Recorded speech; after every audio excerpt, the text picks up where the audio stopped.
Kwa jina naitwa Mhandisi Deusdedith Malulu. Nipo hapa katika maonyesho ya Sabasaba kwa ajili ya kuwaletea taarifa njema wananchi wote, hasa katika fursa hii ya ujenzi wa vituo vidogo vidogo vya bidhaa za dizeli na petroli. Wakala wa Nishati Vijijini unahusika na kufikisha nishati mbalimbali katika maeneo ya vijiji. Sasa baada ya kuona kuna changamoto kubwa ya upatikanaji wa petroli na dizeli, na hasa kutokana na ongezeko kubwa sana la vyombo vya moto, bodaboda zimekuwa nyingi sana katika maeneo ya vijijini.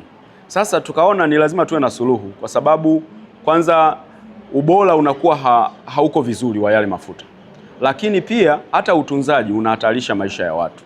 Kwa hiyo tukaamua tuje na mradi ambao utakuwa una involve utoaji wa mikopo ambayo ina masharti nafuu, na mikopo hii itatolewa kwa ajili ya ujenzi wa vituo vidogo vidogo katika maeneo ya vijijini ambayo yako mbali na zile barabara kubwa zinazounganisha mikoa. Kwa hiyo tulikaa na wataalamu mbalimbali wa EWURA, kaja na makadirio ya kituo ambacho ni kidogo kinachoweza kufaa katika maeneo ya vijijini. Kwa hiyo tulikuja na makadirio ya milioni 133 pesa za Tanzania.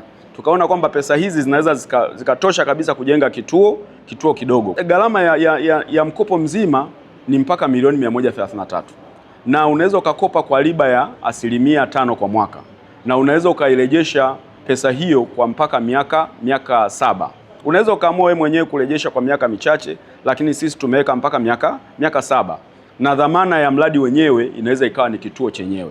Haizuiliwi mtu kuja na dhamana yake, lakini mtu anaweza akatumia dhamana yoyote alionayo na benki ikaikubali, lakini kama hana kabisa anaweza akatumia kituo chenyewe. Masharti mengine ni ya eneo, kwamba mtu ukiwa na eneo linaloanzia square mita 400 na kuendelea, ambalo halipo katika barabara hizi kuu na liko katika maeneo ambayo ni ya vijijini, vijiji ambavyo vimechangamka, unamiliki kwa maana ya kuwa na hati miliki ya Wizara ya Ardhi au kuwa na umiliki wa hati ya kimila, vyote vinakubalika.